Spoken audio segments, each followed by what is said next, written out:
কোথা থেকে আসো তুমি? লক্ষ্মীকান্তপুর। লক্ষ্মীকান্তপুর, এত দূর থেকে? আমার দিকে তাকাও।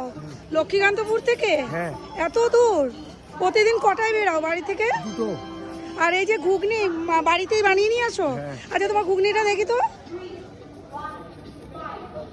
আচ্ছা, পুরোটাই বাড়িতে তৈরি হয়? আর তোমার ঘুগনিতে কি কি আছে, মানে কি কি মশলা দাও? সেটা বলতে পারছি না। কি কি মশলা দাও জানো না? আমি জানি। আচ্ছা, স্যালাড কি কি দাও? এই যে এটাই দেখছি, শসা, পেঁয়াজ, কাঁচা লঙ্কা। শসা পেঁয়াজ। আচ্ছা ঠিক আছে, একটা আর ঝুড়ি বানাও তো, ভাজা। একটা বানাও তো। আর ডিম সিদ্ধ কত? 10 টাকা। আচ্ছা,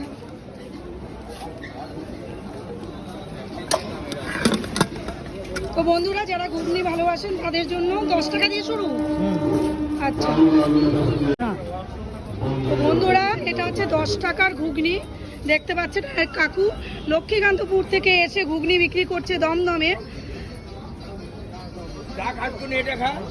কাকু